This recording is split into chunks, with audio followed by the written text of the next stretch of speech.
इधर मध्य प्रदेश के सतना में सरकारी अस्पताल से दिल को झकझोर देने वाला मामला सामने आया है। जिला अस्पताल के ब्लड बैंक से थैलेसीमिया पीड़ित 6 मासूमों के एचआईवी पॉजिटिव ब्लड चढ़ाने की पुष्टि हुई है। 4 महीने बाद इस लापरवाही के सामने आने के बाद हड़कंप मच गया। सतना जिला अस्पताल के ब्लड बैंक से बड़ी लापरवाही का मामला सामने आया है। थैलेसीमिया पीड़ित 6 मासूमों के इलाज के दौरान उन्हें एचआईवी पॉजिटिव ब्लड चढ़ा दिया गया, जिससे 6 बच्चे की जान खतरे में पड़ गई और 4 महीने तक इस भयावह चूक को दबाए रखने की कोशिश की गई। लेकिन अब जब हकीकत सामने आई है, जिससे पूरे स्वास्थ्य महकमे में हड़कंप मच गया है। सवाल यह है कि जिस खून से इन बच्चों को जिंदगी मिलनी थी, अब वही खून बच्चे को मौत के मुहाने पर खड़ा कर दिया है। सबसे दुखद बात यह है कि मामला सामने आने के बाद भी अब तक एक ब्लड डोनर के बारे में पता चला है, जबकि बाकी कोई सुराग नहीं मिला।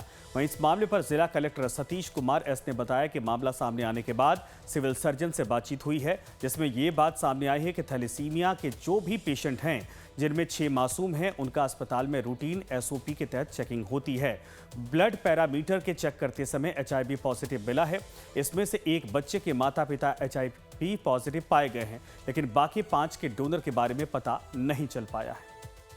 4 बच्चे थैलेसीमिया से जो ग्रस्त थे, उनको मल्टीपल ट्रांसफ्यूजन्स के बाद एचआईवी पॉजिटिव पाए गए हैं वो बच्चे।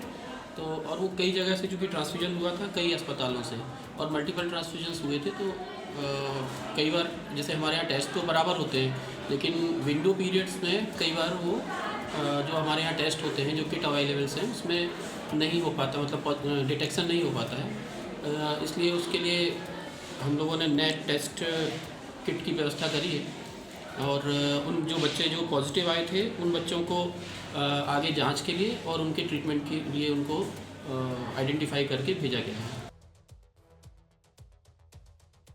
थैलेसीमिया ऐसी जानलेवा बीमारी है जिसमें जो बेहद गंभीर और जानलेवा आनुवंशिक जेनेटिक ब्लड डिसऑर्डर है, जिसका जीना कहा जाए कि खून की कमी उसके लिए मुश्किल पैदा करती है और जिसका जीन माता पिता से बच्चों को मिलता है। इस बीमारी में पीड़ित को नियमित रूप से रक्त चढ़ाने की आवश्यकता होती है और पीड़ित में लाल रक्त कोशिकाएं ठीक से काम नहीं कर पाती हैं।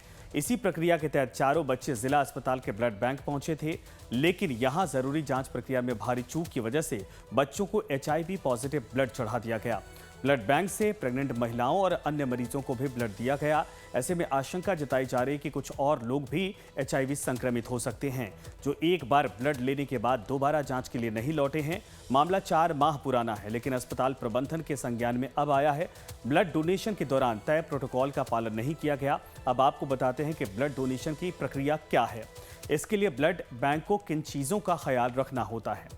डोनर के रक्त की HIV, hepatitis B, hepatitis C और सिफिलिस और मलेरिया की जांच की जाती है। Blood group A, B, AB, O और RH फैक्टर की जांच की जाती है। ब्लड सेल में RBC, प्लेटलेट्स और प्लाज्मा का काउंट भी किया जाता है। डोनर की हीमोग्लोबिन का स्तर क्या है? कम से कम 12.5 जो पैरामीटर है उतना होना चाहिए, यानी कि प्रति डेसीलीटर जेनेटिक डिजीज नहीं होना चाहिए और जेनेटिक डिजीज से पीड़ित ना हो, ये सुनिश्चित किया जाना चाहिए ताकि जो लोग खून दे रहे हैं वो किसी बीमारी से पहले से पीड़ित ना हो। ऐसे में साफ है कि अस्पताल प्रबंधन, ब्लड बैंक और ICTC सेंटर ने अपने काम में लापरवाही बरती है। मासूमों की जिंदगी से खिलवाड़ हुआ है और परिजनों में भारी गुस्सा है और वो दोषियों पर कड़ी कार्रवाई की मांग कर रहे हैं। जिस व्यवस्था की जिम्मेदारी लोगों की जान बचाना है, अगर वही बीमारी बांटने लगे तो आम आदमी जाए तो जाए कहाँ। लिहाजा पूरा सरकारी हेल्थ सिस्टम की विश्वसनीयता पर एक बदनुमा दाग लगा है, जिसे पीड़ित परिवार ताउम्र नहीं भूल पाएगा।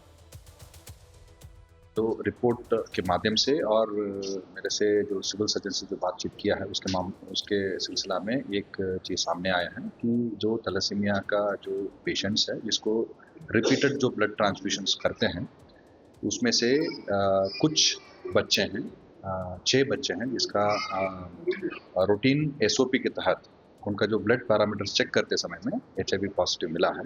उसमें एक जो बच्चे हैं उनका माता पिता पॉजिटिव है, तो और बाकी 5 है जिसका माता पिता पॉजिटिव नहीं है।